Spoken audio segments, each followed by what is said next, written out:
Hello, beautiful people, and I'm back with another movement sequence. Today, we're working on our back and core. We're going to start laying flat on our belly. Place your palms flat on the floor in line with your shoulders. Tuck your elbows in towards the side, making sure that your shoulders is relaxed and away from your ears. And I want you to do little half lifts. So not all the way extending the arms, still keeping a bend as you lift nice and slow. We're going to do 10 of these just to warm up the back slightly. You might find as you push up that your elbows might want to flare out a little bit. Just make sure that you keep them tucked into the sides.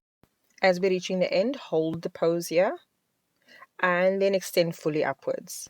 Gently lower yourself down on your exhale. We're going to repeat this process, but this time we're going to do a full extension.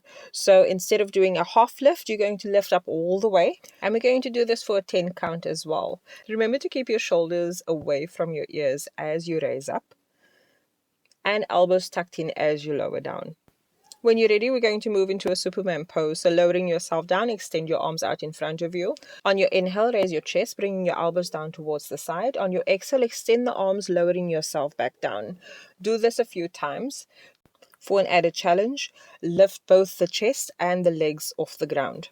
Finish it off by holding the pose for as long as you can, and then slowly lower yourself back down to the ground. Let's move into child's pose. Bring your feet together, open your knees slightly to accommodate for your upper body, and just push your weight back into your heels, lowering yourself down towards the mat.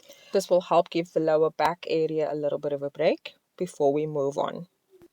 When you're ready, let's move into tabletop. So making sure that your hands is underneath your shoulders, knees is in line with your hips, tuck your toes under. Once you feel stable, I want you to raise the knees slightly off the ground, making sure that your core is engaged.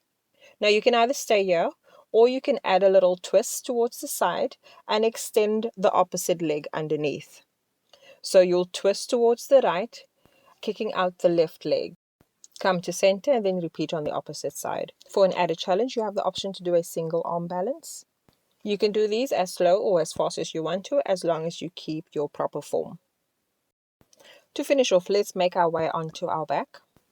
Hovering the legs at about 90 degrees, so making sure that our knees are in line with our hips.